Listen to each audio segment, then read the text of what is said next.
So,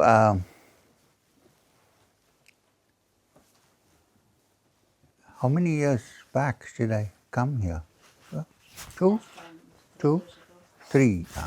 So, yeah. So, are there any new people who? Yeah. So, all the others, you all know me, I hope.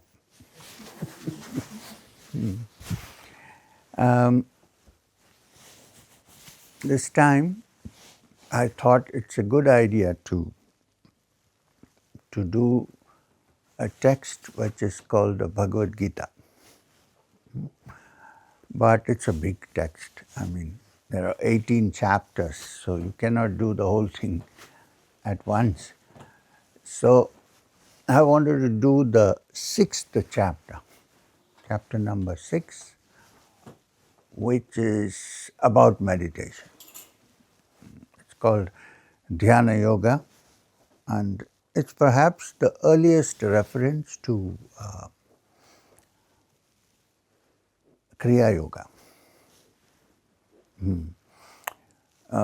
Well, you can, little bit of Kriya is mentioned in some of the Upanishads and some earlier books, but not much. In the Gita, in the 6th chapter, because Kriya is not taught openly in a text, but it is mentioned in an outline form. Roughly, when you hear this, you will know that it's referring to the practice of Kriya. Not entirely, but yes. So I'm going to start with, is it a good idea to do Shloka by Shloka, which means verse by verse, or general? What is better? Verse by verse. Worst by worst. Yeah, sorry. Verse by verse. So as always, it's indeed a pleasure to be here among you. Now, so I'm going to follow the text. So last time when I saw you all, did I have a beard? No? I was shaving. But I got a little fed up of shaving. Every day. This is nice. Comfortable. Okay, so here is the Gita. And let me give you a few general thoughts on the Gita first before we start. It's like this. The serious student of Vedanta, or a person who decides I have to study Vedanta, or I have to go deeper into the understanding of the truth according to the Vedanta, is usually, traditionally, goes through a curriculum. You know what's a curriculum, right? Curriculum, like schools, colleges, everybody has a curriculum. You have to study this, this, this. Now in Vedanta, in the curriculum, there are 3 texts, 3 books or 3 texts to be read, 3 scriptures to be read. One is the Upanishad. Now the Upanishad, we have touched upon the Upanishad here sometime before. Upanishad is a little bit difficult to go into because it's a little bit quite abstract text, the Upanishad. And the last is the Brahma Sutra. So there are 3 texts. One is the first is the Upanishad, last is the Brahma Sutra. The Brahma Sutra is also not so easy to understand. Can you imagine studying a text which says, now let us inquire into the Brahman. What is this Brahman? I mean, it's Athato Brahma Jijnasa. Here begins the study of the Brahman. So it's also a little difficult. The Brahma Sutra is indeed a great text by Vyasa, the great Rishi Vyasa. Shankaracharya has written a commentary on the Brahma Sutras, which runs into several pages. Now, in the middle comes the Bhagavad Gita. Now, the Bhagavad Gita is the essence of the Upanishad and the Brahma Sutras, but put in such a simple way, such a nice way, as a dialogue between two people. One is the person who is the student is Arjuna, and the person who is the teacher is Krishna. So it is a dialogue between Krishna and Arjuna. Now, in this, the rishis have said that it is the essence of the Upanishad. In fact, I don't know whether we need the Sanskrit. We can do English. I like the language, but don't want to waste too much time, right? Anyway, let me quote this because it's my favorite. The great teacher Vyasa says, Sarvo Upanishato Gao, which means, suppose all the Upanishads are cows, C-O-W-A, cows. Suppose, image, it's a metaphor. Sarvo Upanishato Gao, suppose all the Upanishads are cows. Dugdha Gopala Nandana. Gopala Nandana is Gopala, the son of Nanda, who is Krishna. You know this character Krishna is a very strange character. Sometimes he is cavorting with the gopis in Vrindavan. Something fell. Sometimes he is dancing with the gopis in Vrindavan. Sometimes he is arranging how a battle is to be fought. So in one place in the Bhagavad Gita, he becomes a teacher. He is a many-faceted individual.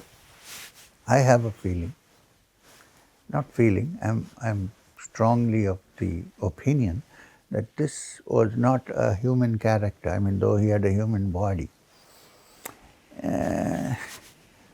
Somebody from somewhere whom people could not grasp, who's taken on a human role. You know what I mean?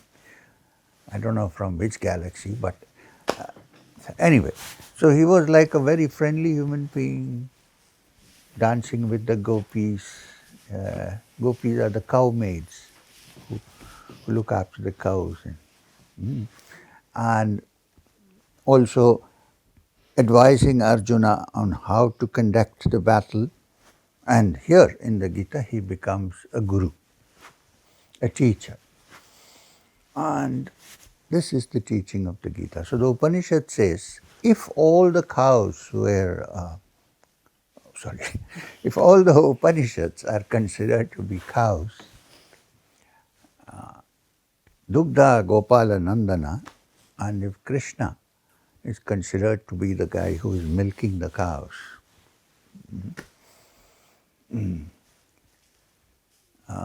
Dugdha Gopala Nandana, Partho Vatsaha. If you consider Arjuna, the student, as the calf, you know, C-A-L-F, calf. It's when the calf hits its head on the udder of the cow that milk flows, right? When the calf hits the udder, then the mother gives the milk, the cow. So, suppose you consider Arjuna as the cow, as the calf. Partho, Sudhir Bhokta. That milk which the wise enjoy, Dugdam Gita Amritam Maha. That milk is the great Bhagavad Gita. This is how the introduction is given. So you can understand that it is a distilled wisdom of the Upanishad itself. Now, it's called the Bhagavad Gita. Gitam means a song. Gita is a song. It's not just a reading, but it is a song. And you know how a song or a poetry conveys much more than prose. In prose, you can say, well, I like the yellow flowers, I like red flowers. I'm talking. I mean, it is not verse, it is not a song, it's not poetry, just like that, words. But when I say it in song form, these are some of my favorite things. It's a song now. Now, when it's a song, then it has a different effect than just talking. So, the famous, everywhere when there is even ordinary, normal love, let's say, even biological love, there is poetry, there is song, music, the sound of music. So, Gita means a song. So, Bhagavad Gita, song of the Lord, is the best way I can explain it. So when Arjuna listens to the Gita, he is not just reading something and trying to understand, he is directly listening to a song. He is directly listening to something that appeals straight into the heart rather than the structure. Therefore, it's called the Gita, Bhagavad Gita, song of the Lord. Although in the Gita he is not sitting with a flute and playing any music as Krishna usually does, but talking, teaching, to be noted.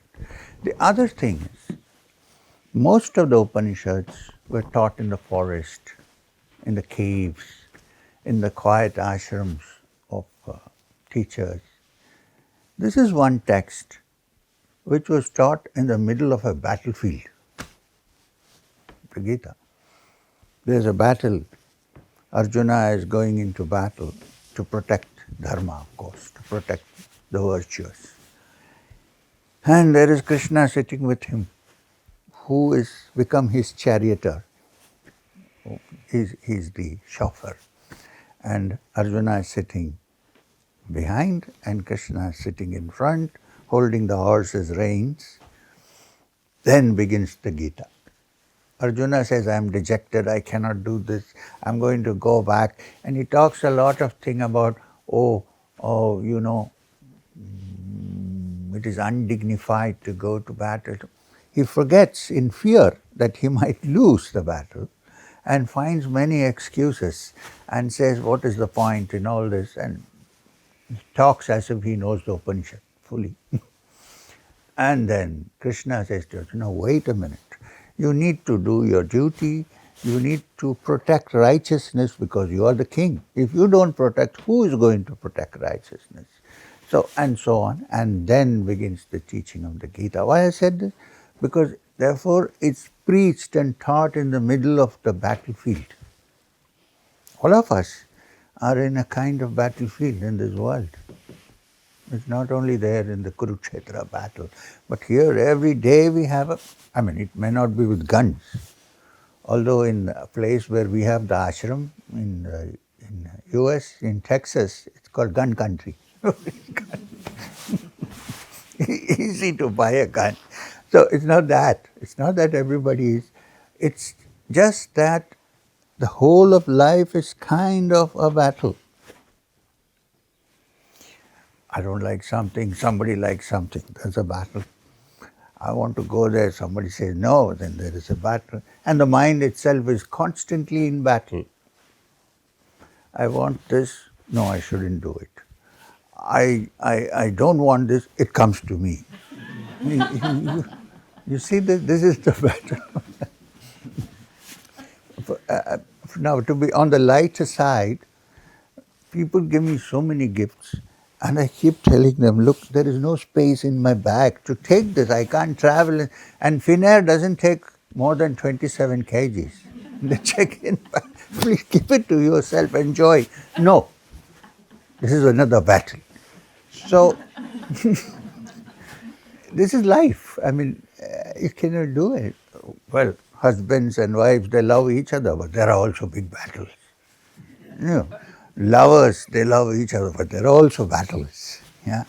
So this is In the middle of it is preached and sung the song of the Lord, the wisdom that came from up above. Therefore, it's called the Bhagavad Gita. Okay. So, as I said, it's also called Upanishad. How? At the end of every chapter of the Gita, the 18 chapters, I always tell people they're like the 18 holes in a full golf course. Yeah, you don't stand in one hole, you need to move till the 18th. There's also a 19th hole, it's called the water hole, but we don't go there. Watering hole. 18 holes are necessary. So the Gita is also in 18 chapters. In fact, there's an interesting movie made in the 80s or 70s, which is about golf. It's called Baggerwans. It's about a guy who's about to lose, and his caddy teaches him the Gita, how to go there. You know who's a caddy? The guy who carries all the golf. So anyway, so what did I say just now? I forgot. I was in the golf course. 18 chapters? Huh? Which one? Ah, yeah. 18, not 15. 18 chapters. Yes. Okay. So, in these 18 chapters, we are going to look at the 6th chapter. All chapters are important. They're like starting with the state of mind of Arjuna, who is in a very bad state of mind, and how Krishna cures him, brings him back to a peaceful state of mind, and also reminds him not to forget his duty. Both. So, it's a very practical text. And at the end of each chapter, every chapter, there is one verse which is important to note because it says what the Gita is. Now the verses, you don't have to by heart or anything learn. It says, Iti Srimad Bhagavad Gita. Now this is very simple. It says this is the Bhagavad Gita. It's Sanskrit, but Sanskrit has many common words. Iti Srimad Bhagavad Gita. It is the Bhagavad Gita. Iti Srimad Bhagavad Gita. Upanishad, so it is the teachings of the Upanishad. And what does the Upanishad teach? Brahma Vidyayam, the knowledge of the Supreme Reality. Knowledge of the Supreme Reality. Brahma Vidyayam. Then it says Yoga Shastre, which means it also is the text on the yoga that one practices to attain the wisdom of the Upanishads. Which means you can read the Gita, but unless and until your mind has attained a level of quietness and tranquility for which yoga is required, a practice, a sadhana is required, like Kriya or any other practice. So it is also Yoga Shastra, the science of yoga, and Krishna Arjuna Samvade, the dialogue between Krishna and Arjuna. This is repeated at the end of every chapter to show what the Gita is all about. Okay? So we have a rough idea of what we are going to do. It's a traditional text.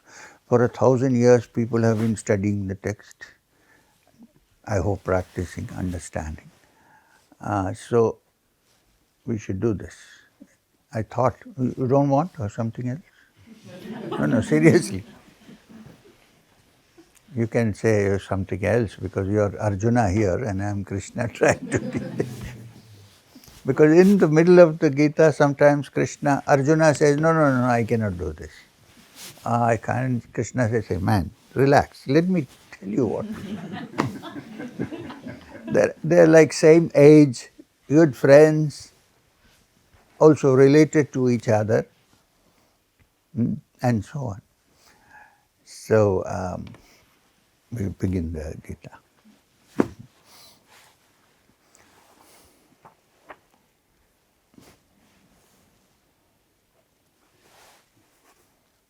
Where is the 6th chapter?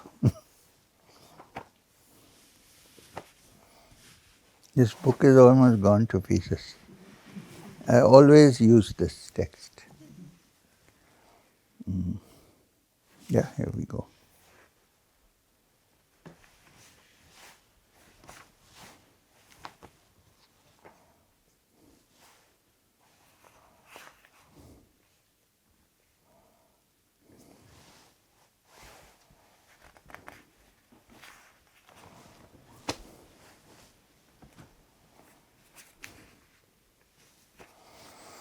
So when one begins, I think I need this.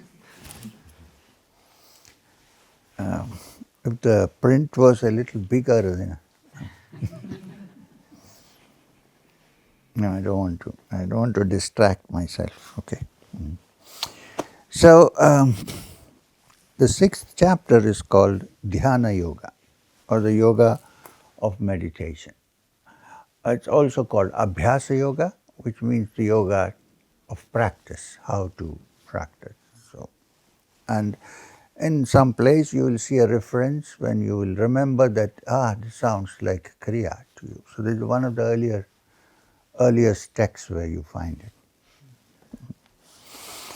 So it begins like this. I'm going to avoid the Sanskrit. You don't mind, otherwise we may not be able to do it fully. Although I like to hear it myself and enjoy. You cannot explain in English or any other language the Sanskrit words. They're ancient and they're very, they also sound nice. Good.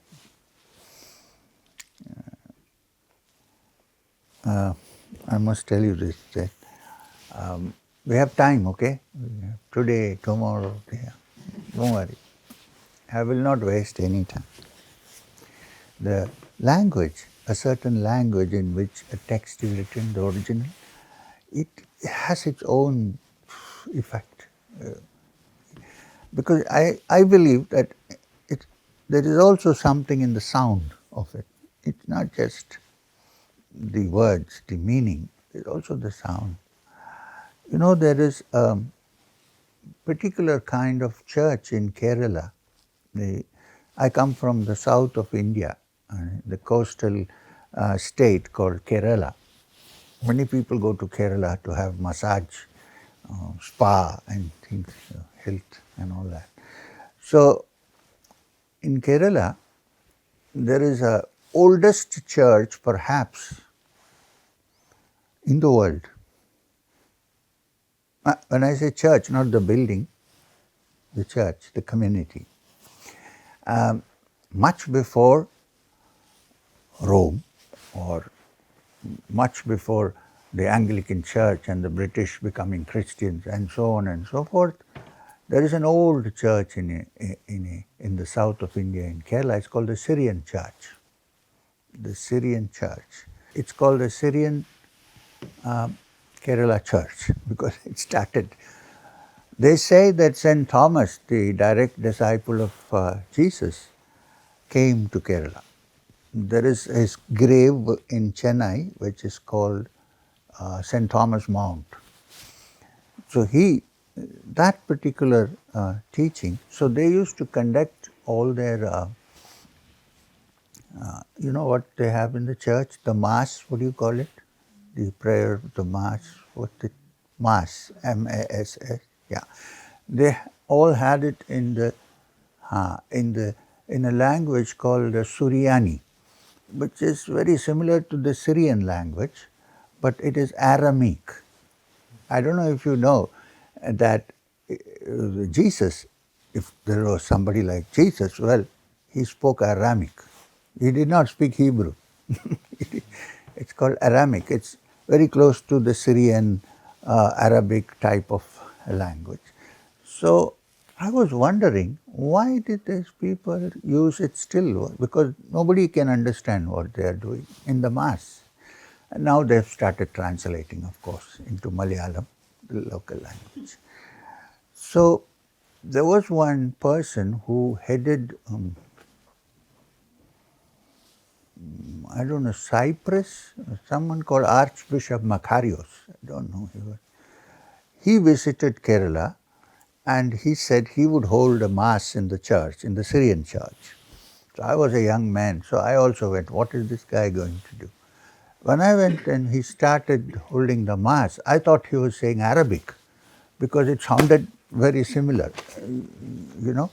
But the effect of the language has a certain part to play in the litany. If you translate it, you know the meaning, but the sound effect is gone. So that's why sometimes when you do the Sanskrit, even if you don't understand, it has a certain sound effect. So first sloka I'm going to read in Sanskrit, then we will do only translation. It starts with Sri Bhagavanu Vacha, which says, so said the Lord Krishna. Here Krishna.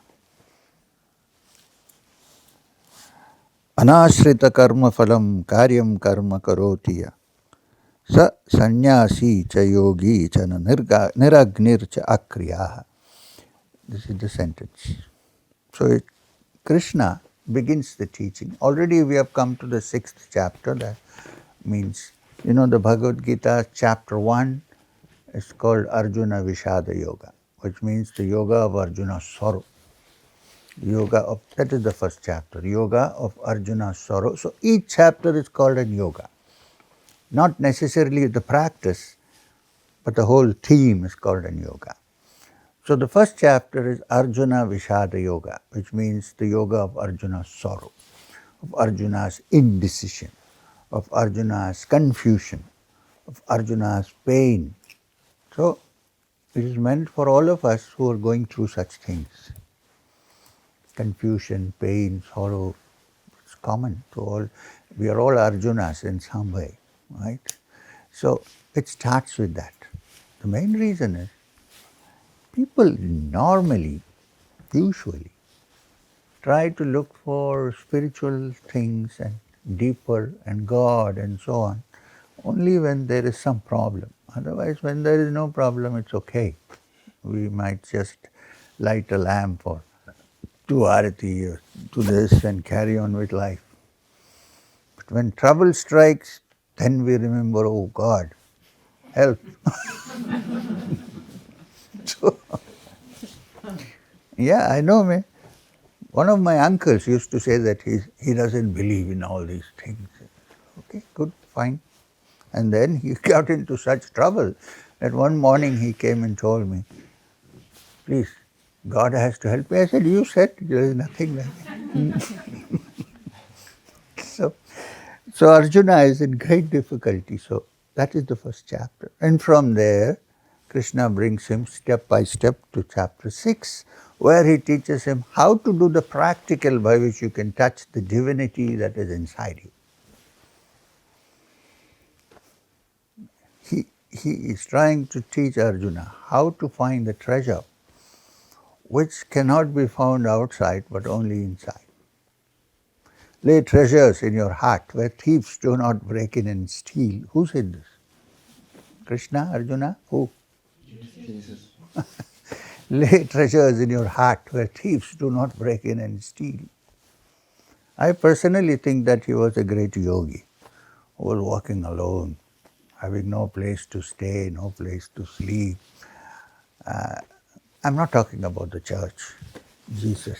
I think he was a great being, a great yogi, who was trying to teach people, blessed are the peacemakers, for they shall be called the children of God. He never said, blessed are the Christians, for they shall be called the peacemakers. So, anyway, so here Krishna starts the chapter by saying, the person who performs his duties without depending on the fruits, who can be called a renouncer. You know what? A monk, a renouncer, sannyasi, sannyasin in Sanskrit.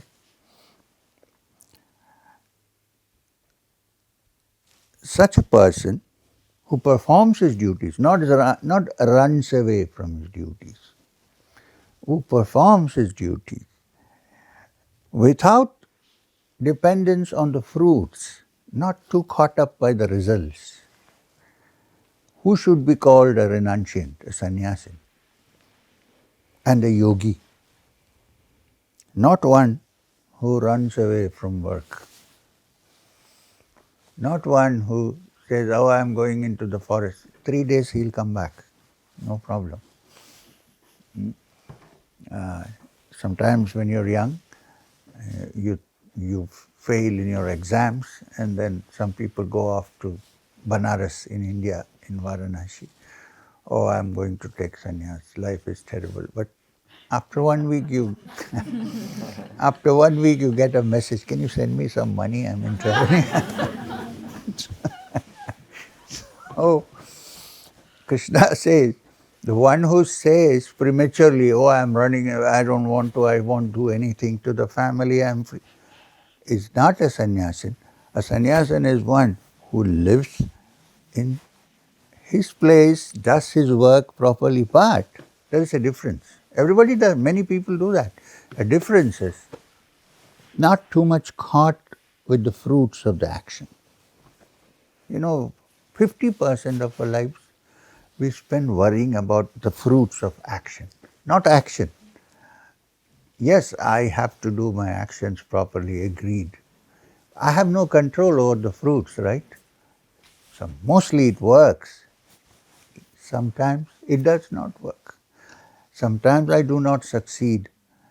Now, if you look at not only spiritual but even other people who succeeded in material life, they are the people who accept failure many times. Accept that every time we work, we can work hard, but we may not get the proper result. And when there is failure, they say, okay, let me check why. Let me figure out. Instead of all the time sitting and crying, oh, I failed, I can't do. That's not the way. The karma yoga means to work and not to worry caught up with the results. Well, if you put full good work, the result generally is good. But there are many chances that it may not. It's not entirely in our hands. There are many cases. People who have worked. I know about 4 people who almost started the same time, worked very hard. One is a big man, the others have found nothing. So there are many elements involved in this, not just the work. So the yogi is one who does not stop working, but who does his work, and when the results happen, if they are good, well, he enjoys it. If they are not good, he doesn't get into depression. He or she, okay, doesn't get into depression. He says, now is the time to study and to find out why I failed. There must be some reason, because the other guy also did. He won and I failed. This also applies to spiritual life, okay? Not only material life. I'm just using an example. So, to get over this worrying and depression, holding on to failure, letting go of that, renouncing that is the proper renunciant, the monk, the sannyasi. Not one who changes the color of his robes or shaves his head or do whatever, or wears a lot of rudrakshas. No, it's the mind that's important. A mind which says, I will stay clear and tranquil in the midst of all circumstances. Such a mind succeeds generally outside and also inside. Inside, in the spiritual, spiritual practice and spiritual journey is not so easy. Why? Because everybody is moving in one direction generally, swimming with the stream, and one person gets up and says, no, I'm going to swim against the stream. It's not easy. So even in spiritual, there may be failure, there may be mistakes. So what is the point in shedding tears and sitting? Get up and move. There may be something which is not okay. So let's change it and move forward, right? So this is what Krishna starts with in the first chapter of the yoga of meditation. Meditation is the capacity that one needs to develop, not to be pulled down by anything, but to stay above, no matter what happens. And say, I will move on this path. I shall not change my direction just because I had a failure. Go back and try and figure out. So he begins this way.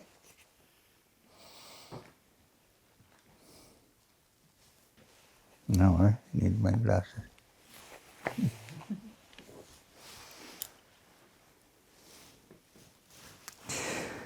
Verse 2, he calls him, refers to Arjuna with his family name. He comes from the family of Pandavas. His father's name was Pandu. So Krishna here addresses Arjuna as, "O son of Pandu." Well, if you have any questions, we will discuss it. Don't worry. Yeah? I'm not just rushing. We can always stop, ask questions, go slowly. It's important that you understand two verses, then finish the whole thing and know nothing. I mean, have not understood anything. So carefully we go. So we will have some question answers and session. Otherwise, no point. So he calls Arjuna, O son of Pandu. What is called renunciation or sannyas is not different from the practice of yoga. Anybody who takes to the practice which takes you closer to the inner spark of divinity in you is already a yogi, but it's also the discipline of selfless action, which means his main thing in the Gita is he keeps telling Arjuna, don't give up action. You cannot sit for 1 minute without action. Even when you are sleeping, the body is acting. Digestion is going on. Circulation is going on. The heart never takes a rest. It is always moving. Tap, tap, moving. So it's natural quality of the human being to move for action. So don't stop. Do your actions, but do it with peace and tranquility. So this is the message of the Gita. So he says here, son of Pandu, what is called renunciation or sannyas is not different from yoga or selfless action. Now, there are two kinds of action. One is action for oneself. Okay, understood. We all need to have some action for ourselves. There's a greater action called action for somebody else, which is selfless action. See, to look after my child is okay, it's a great thing, it's wonderful. It's better than not looking after my child. Yes. But then that the chicken, the hens, the monkeys, the elephants, they all do. It's nothing very peculiar with human beings. It is built in. To look after your own children. It's built into the system, right? It's in the blood. Suppose I say I look after somebody else's kids, and then the action becomes different. It is selfless action. It's not for myself. It's for somebody else. So, any action which is not for oneself only, but also for others, is called here as selfless action, but still action.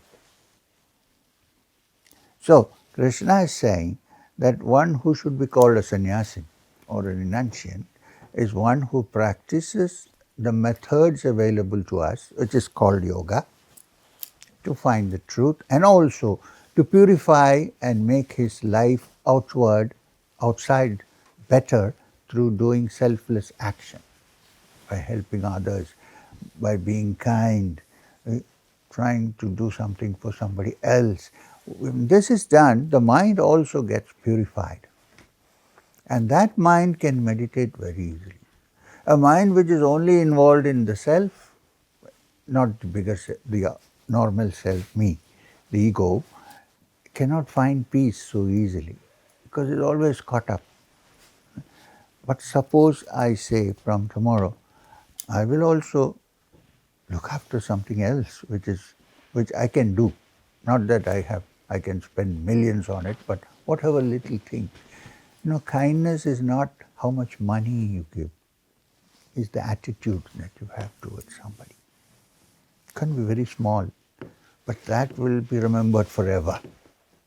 And that purifies the mind. And the purified mind automatically becomes the mind of a yogi. This is what yoga is all about. It's not just standing on your head. I mean, it's all right to stand on your head. If you do it properly, it's good for circulation, good for all that. But that is physical yoga. Yoga is not just structures and postures. It's to do with the heart, with the mind. Blessed are the pure in heart, for they shall see God. So, I'm not a Christian preacher, okay? Not come from the church. So, O son of Pandu, what is called sannyasa or renunciation is identical with yoga. It's the same as yoga or selfless action. For whoever has not abandoned subtle hankerings and self-centered objectives can never become a yogi or a practitioner of spiritual communion. Which means, as long as I am only attached to myself, I have no other thought in my mind, I don't see anybody suffering and feel a pang in my heart, I don't feel like helping anybody else, as long as that remains, Krishna says to Arjuna, you cannot become a yogi. Forget it. You may be meditating 10 hours a day, but sorry. Because if one does really seriously meditate, one discovers the divine spark in oneself. One. And what is the corollary to it? What is the second thing? If I have a divine spark, you have a divine spark too. It cannot be that only I have one. Every human being has a divine spark. So I respect that, and therefore I'm kind and I want to help you too, because you are not different from me. I'm helping myself. I hope you get what I'm trying to say. If I hurt you, I'm hurting myself because you are the same. You're no different from me. The divine spark in me is the divine spark in you. So, we can build temples and churches, but we are the moving temples of the divine. Because in our heart is the altar on which is the divine. So, we are living temples. Those are rock temples, made of rocks. Here we are living temples. So should I not take care of these temples? Says Krishna to Arjuna, if you do, then you are a yogi. So don't mistake yogi to be somebody who is not doing any work, will not help anybody, okay, and has shaven his head or whatever, and wears peculiar clothes. No, not required. These are the qualities that are required to be called a yogi, according to Krishna, sorry, not me, in the Gita.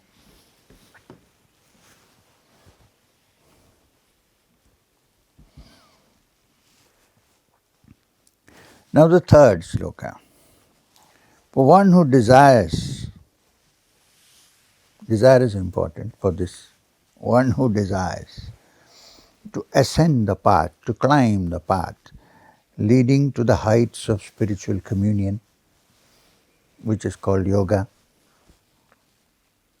Detached work is the means. For one who has decided to move in this path, working with detachment is the way. We cannot give up work, but work with detachment. That means don't get too caught up with the result. Put in what you can and move forward lovingly. Don't get too caught up with the result. That is the way. Now, for one who has reached quietness of mind, he has to do nothing. For one who has ascended it already, quietness and tranquility is the means. for one who is trying. Because the quietness and tranquility has not been attained yet, good works, doing good, moving forward, not being lazy is the means. But once one attains a certain level of tranquility and quietness, then nothing is required. You are at peace. Then you may work or you may not work, it doesn't matter. Because you have done what is required. Even then, such people work. God knows why. Seriously. Because I think there is a tendency to share. You feel I should also share this. Why am I enjoying this myself? I need to share this. Otherwise, there is no earthly reason why they should work. I don't see anything. Out of kindness, out of compassion, all the great teachers who have been, they had no reason. They didn't get anything out of working. Why are they working? Because the tendency to share, when you see something nice and when you are enjoying it, why won't you share it with others? This is the only reason.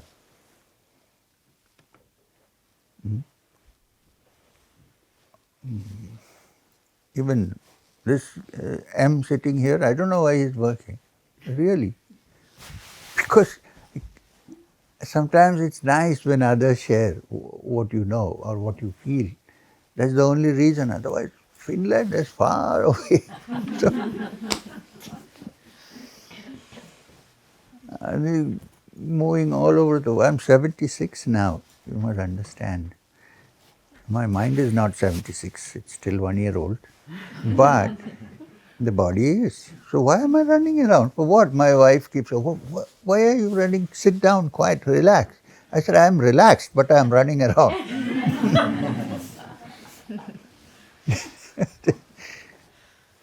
So anyway.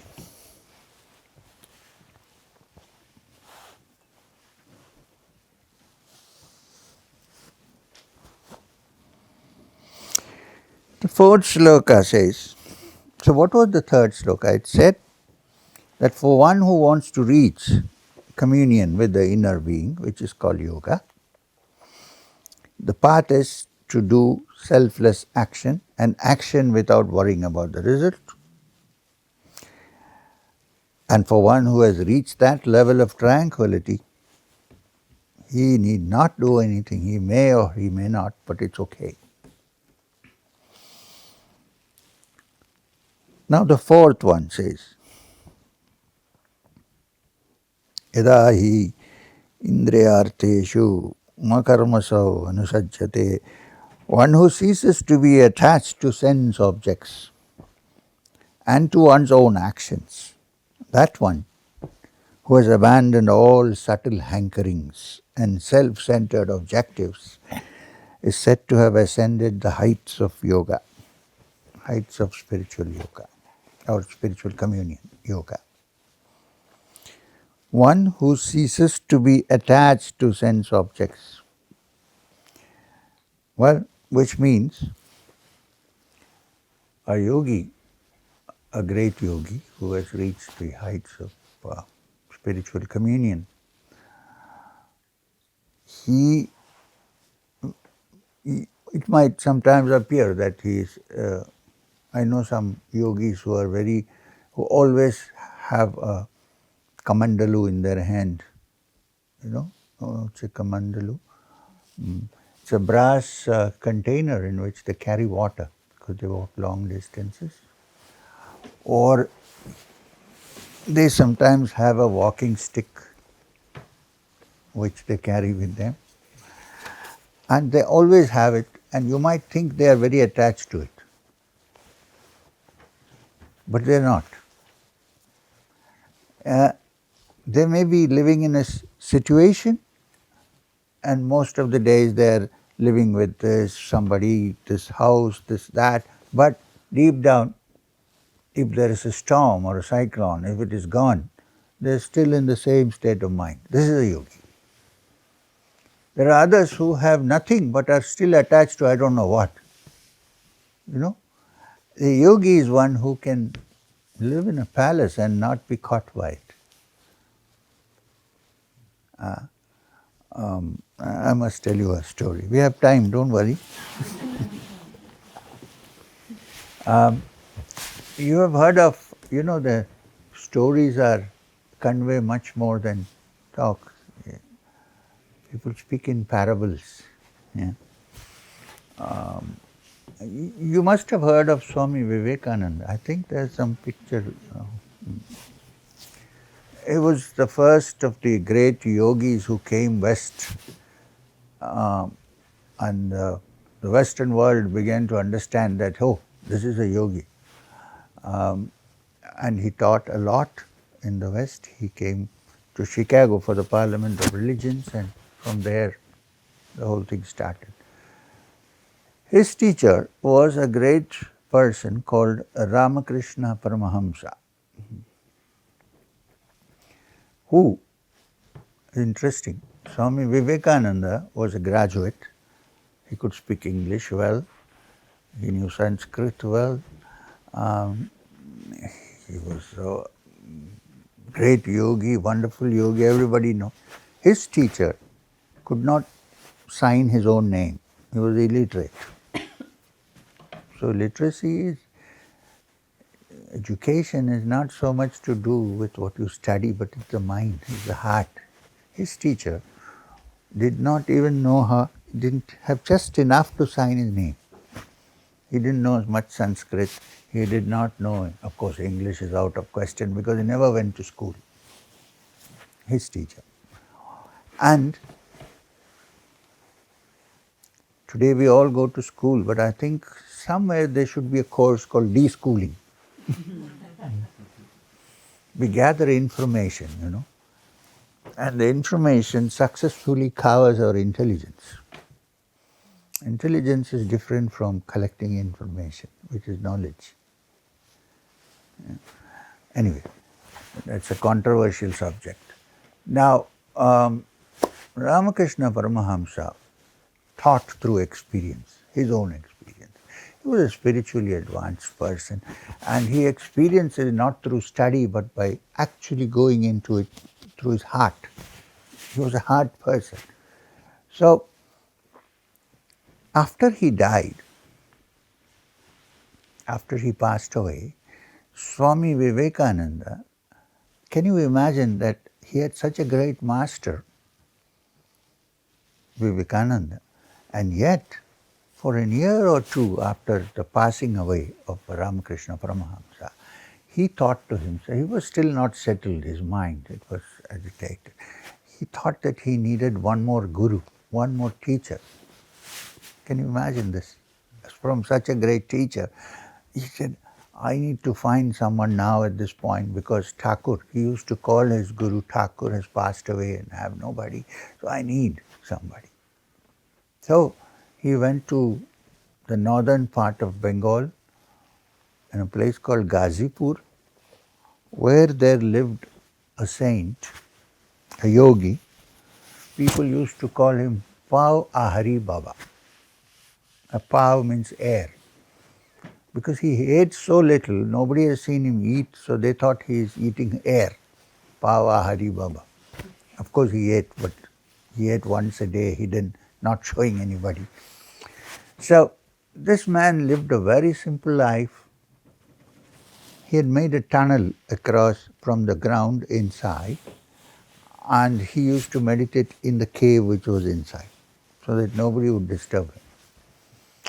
So Swami Vivekananda went to him and he used to talk to him for a long time. He fell in love with him. He said, this is the man I need now after Thakur has passed away. Anyway, that's the second part of the story. So the first part, one day a dacoit, you know what's a dacoit? A thief. Small is a thief, a big thief is a dacoit. Well, it comes from the Hindi word daku. For the English, who ruled our country for 100 years, changed it to dacoit. Daku became dacoit. So anyway, so a big thief was watching him every day because he used to bring out his kamandalu. I just explained what is a kamandalu. It's a water pot with a handle and it's made of brass, shining. So every day he used to bring it out to clean it, and keep it clean. And he also had a long spoon, a spoon which is a long handle, and it's used for offering offerings in the fire, in the hand. Because he used to, outside the room, perform a fire sacrifice every day in which he put some material, some ghee and things. So these are his two possessions, a long spoon made of brass and a kamandalu. And he used to bring it out and clean it every day, speckless, clean, and take it back inside. So this thief was watching everything. For some reason, because he was respected by the kings and rulers and other people, he thought that this kamandalu and the spoon are made of gold. So there is brass nicely shining, clean. So he was watching every day. So one day, he managed to go down the tunnel when he thought he must be sleeping or who knows what he's doing. He went slowly inside, took the kamandalu. When he took the kamandalu, he woke up. He saw him taking this guy ran. So when he ran, he also got up and started chasing him. Outside, they came out and the thief was running with the kamandalu and the Baba was running with a big spoon in his hand, swinging it like this. This guy thought, I cannot make, because he was 6 feet 4 inches tall and this guy was short. So he thought, he's going to come and reach me very soon. There's no way. He tried, but he could not. He was coming closer and closer. Finally, when he came very close to him, he stopped and he put the kamandalu down. He fell at his feet and said, I'm so sorry, please don't hit me with that thing. I'll die. I'm sorry, I'll never do this again. The Baba told him, are you crazy? I did come to hit you. I was thinking that since you came to steal the kamandalu, I will give you this also, so tomorrow you will not tomorrow you won't steal again. At least my thing. Such a person, this is difficult to practice in this world, but anyway. So Swami Vivekananda was one day told this man that I want to make you my guru. Please accept me as your disciple. He said, okay. Now he knew who his teacher was because they had discussed this before. He said, come with me.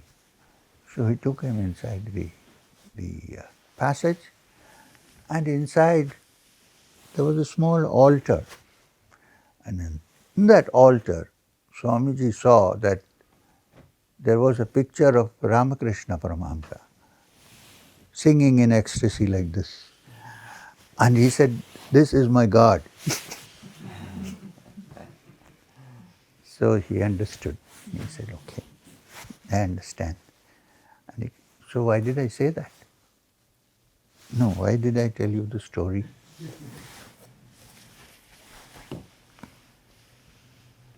One who ceases to be attached to sense objects.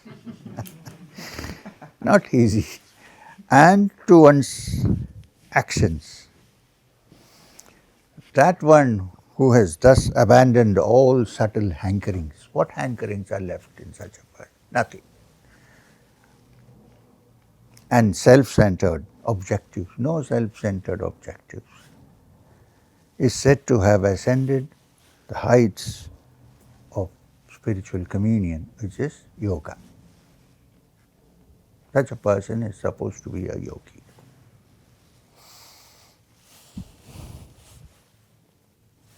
Now, there is a discussion in this 5th shloka, which is very interesting and which is common and quite understandable.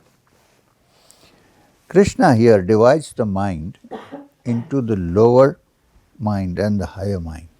lower self and the higher self. How?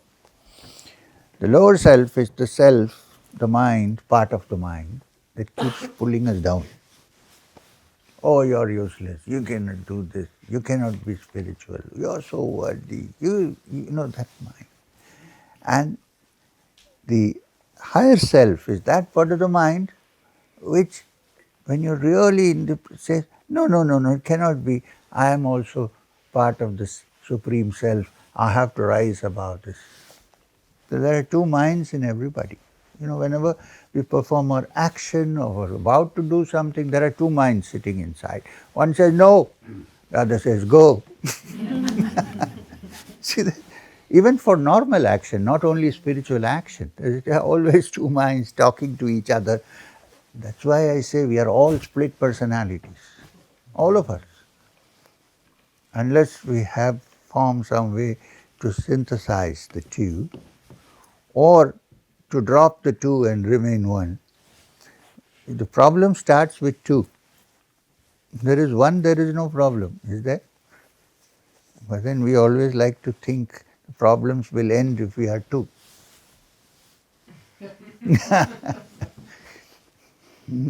So anyway, here the lower mind and the higher mind. The lower mind is the depressing mind which says, oh, you cannot be a yogi. Why? Because you don't live in India. You live in Finland. You cannot be a yogi. Why? Because you wear jeans. Or things like that. You know how it is. I'm just giving you an example. Uh, but or you don't eat rice and potatoes. It's nothing to do with a yogi really.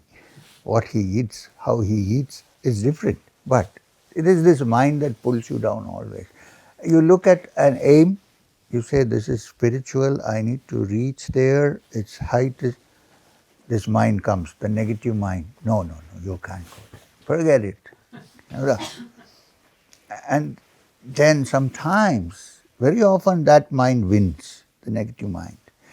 But there is a positive mind which says, hey, could be, so many people have done it, why can't you? So in this shloka, Krishna admits that every human being has two minds. So we are not integrated personalities, we are split personalities. Although a psychiatrist would tell you that a split personality is not normal, but normally it is there. In some way or the other. When it becomes too much, exaggerated, then you go to a psychiatrist. But it is there in all of us in some form or the other. So Krishna here is acting as a perfect psychiatrist, trying to tell Arjuna, hey, wait a minute, why are you so depressed? Because the other mind is pulling him down. He says, raise the lower mind with the higher mind. Think positive when there is negative. Because when the mind is negative, there is no way to be free of it. Because you keep on trying, it's still going in the negative circuit. You need something positive to replace it. You can't replace darkness unless there is light. So open the window and let the light in a bit. You can't close all the windows and say, light, may there be. So Krishna says there are two minds. One is the lower mind, the higher mind. So raise the lower mind with your higher mind. Use it, raise it, and be a yogi. So he also says the self, which means my personality, my ego, can be my friend, it can also be my enemy. The same ego, the same mind. Ego is not a bad word. Ego simply means me. So there is a positive me and a negative me. So the positive me should be your friend. The negative one, let go. It's your foe, your enemy. Move to the positive. This is the teaching here. Then he says, to him who has subdued. What happened? Paining? Sitting? Okay. Okay now. Thank you for the last time.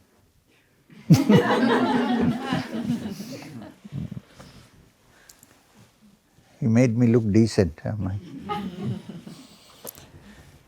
To him who has subdued the lower self by the higher self, who uses more the positive self than the negative self, who has found out that it is better to have the positive self than the negative self, which means hope, the work of hope. To him who has subdued the lower self with the higher self, the self becomes a friend.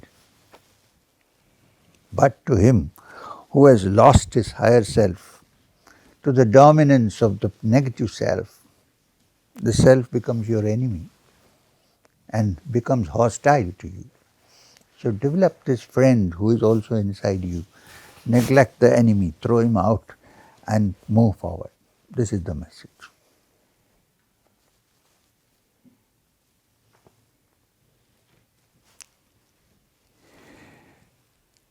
Yathatmana. 7. In one who has conquered his mind.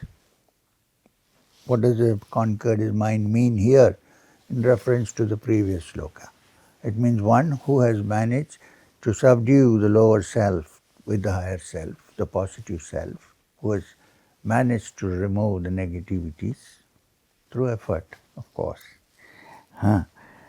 For such a person, the self, which means the inner being from which the thought I comes, the self, remains steady and unperturbed. In the pairs of opposites like heat and cold, pleasure and pain, honor and dishonor. You know, heat, cold and heat nowadays we don't worry too much because we have heaters and it's too hot to just take off your clothes, put on the fan. There are many things we can manage. But the other thing, which is the other opposites, pleasure and pain, honor and dishonor, we haven't found any gadgets even today to take care of that. Yeah? Is there a gadget? Why, if I feel terrible pain in my mind for some reason, if only there was a gadget like an AC. There is none. You can get rid of that only through what was said in the previous shloka, which is conquer the negative mind with your positive mind. When there is negativity and pain, bring in positive elements into it. And if there is anyone who can help you with this, please do approach that person. Be with that person so that your mind, there are some people, by their very presence, your mind or self or heart, whatever way you use the word, becomes happy. And there are some people, believe me, even if you're in the best of your moods, you travel with them, and if they're sitting with you in the train, by the time you get off the train, you're also, oh my God, what a world, negative. They don't even have to say a word, they just have to sit. There are such people. And there are people who are so positive, if they just say hello, that's fine, you're okay. Yeah? So, here Krishna says, in one who has conquered his mind, which means there is no more the negative self-pulling, the self remains steady and unperturbed. And it is unperturbed even in the midst of pain. Now, why is pleasure referred to? Because pleasure can also perturb your mind sometimes. There are as many cases of people who have had a heart attack while they are going through pain and also with sudden happiness. I am nominated for the Oscar. The joy, blood pressure goes up. So, both. So, the one whose mind is unperturbed, who has realized that things will happen when they happen, what will happen, but I need to do my work and stay steady and keep my mind quiet, for which you need, of course, meditation and things like that, and the company of good people who are positive. Such a mind, even in pleasure and pain, remains tranquil, unperturbed, and in honor and dishonor. You know, one of the last things that the yogi gets rid of last is honor and dishonor. Look, suppose I think, I don't. Suppose I think I'm a wise man, okay? And you come and say, hey, you're a bloody fool. You know the reaction usually? For 5 days you suffer the pain. Maybe for a lifetime. I don't, I'm just saying an example. I don't think I'm a wise man. But suppose I think I know everything. And then somebody says, hey, idiot, keep quiet. What happens? Look at the shock of it. Huh? Or I go to a marriage or a function and I think I'm very important and nobody is talking to me. So, you know what happens in the mind. And I think I'm a great man and I fall in love with a girl. And then after 10 days, the girl says, you know what? You are a complete idiot. Shattered. But the yogi, no. His mind or her mind, the yoginis, okay, is tranquil under all circumstances. In another place, Krishna calls it sarvatra samabuddhaya, tranquility under all circumstances. What is this honor and dishonor? Anyway, tell me. It's nothing. Words. I was just telling them in the morning that one day a very learned man in the Himalayas told me that I was an idiot. I was a student then. I was not a teacher. I was a student. I was discussing Vedanta with him. He said, you're an idiot. You don't know. I felt terrible because I thought I was not an idiot. So I felt terrible. And I thought there's no point. I'm going back to my home because, there people respect me. The age of 20, you can understand. So I waited for Babaji to come. So when I came, I was looking like very. Babaji said, what happened? Hungry? I said, no. What happened? That Pandit, I told his name, Joshi, called me an idiot. He said, yeah, oh, that's why you're looking like that? I said, yes. Just go look at the mirror. You might be an idiot. What is the problem?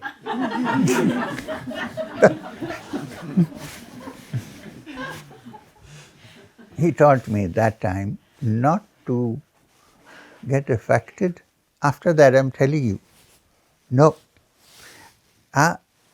It's not what others think or what others say, the words that matter, It's what you know yourself, inside you, it's not that. So to remain tranquil or peaceful and happy, both in dishonor and honor, oh, sometimes when people honor you, you think you're the greatest thing on earth. You're not, because people are honoring you because of a certain purpose. So, somebody gave me an award. So what? Am I going to live in this world forever? And when I die, am I taking my awards with me? No. So what is the point? Yeah, but you decently say, oh, thank you, thank you. So,